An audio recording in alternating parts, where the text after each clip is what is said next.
Friends, നമ്മളെ വീട്ടില് 2 ദിവസമായി കറണ്ട് പോയിട്ട് ഇവിടെ വെള്ളമൊന്നും കിട്ടണില്ല. KSEB വിളിച്ചിട്ട് അവര് റിസീവർ എടുത്ത് താത്തു വെച്ചേക്കാണ്. നമ്മള് വിളിക്കാതിരിക്കാൻ വേണ്ടിട്ട് അവർ അങ്ങനെയൊക്കെ ചെയ്തേക്കാണ്. ഇവിടെ 2 ദിവസം കൊണ്ട് കറണ്ട് പോയി കിടക്കാണ്. പോസ്റ്റ് ഒടിഞ്ഞു വീണ് കാറ്റ് കാരണം അവരടുത്ത് നമ്മള് കാര്യം എന്താണെന്ന് വിളിച്ചു വയ്ക്കുമ്പോഴേ അവിടെ വിളിച്ചിട്ട് അതുകൊണ്ട് ഒരു കോളൊന്നും കിട്ടൂല. അപ്പൊ ഇവിടെ ഉള്ള ആൾക്കാരടുത്തൊക്കെ ചോദിച്ചിട്ടാണ് ആൾക്കാർ പറഞ്ഞത് ഇന്ന കാര്യമാണെന്ന്. അങ്ങോട്ട് ശരിയാക്കാൻ പോയിട്ടുണ്ട്. അപ്പൊ ഇപ്പൊ വരുമെന്നാണ് പറഞ്ഞ കറണ്ട്. പിന്നെ ഇവിടെ കറണ്ട് ഇല്ലാത്തതുകൊണ്ട് അടുക്കളയിലൊക്കെ കയറാൻ പാടായതുകൊണ്ട് ഇപ്പൊ കറിയൊക്കെ കുറവാണ്. ഒരു കറിയൊക്കെ വെച്ചാണ് നമ്മൾ കഴിക്കണത്. വെള്ളമൊക്കെ കിട്ടാൻ പാടാണ്. നമ്മള് ശേഖരിച്ച് കലത്തിനകത്ത് വെച്ചിട്ടാണ് ഇപ്പൊ കുടിക്കണത്. കത്തിച്ച് വെച്ചിട്ടുണ്ട്. നിങ്ങളുടെ അവിടെ അങ്ങനെ ആയിരിക്കുമല്ലോ. എവിടെ ഇപ്പൊ കറണ്ട് ഇല്ല.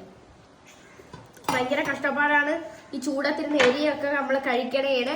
കുഴൽ കിണറായതുകൊണ്ട് വെള്ളം കറണ്ട് പോയാലേ നമുക്ക് മോട്ടർ അടിക്കില്ലെങ്കിലും മറ്റേ കിണറാണെങ്കിൽ നമുക്ക് വെള്ളം കോരി എടുക്കാൻ പറ്റും. ഇവിടെ കുഴൽ കിണറായതുകൊണ്ട് അത് പറ്റൂല. അപ്പൊ വെള്ളത്തിനൊക്കെ ഭയങ്കര ബുദ്ധിമുട്ടാണ്. മോട്ടറൊന്നും അടിക്കാൻ പറ്റണില്ല. ഭയങ്കര ബുദ്ധിമുട്ടാണ്. കടയിലൊക്കെ വെള്ളം വാങ്ങിച്ചിട്ട് കുടിക്കണത്.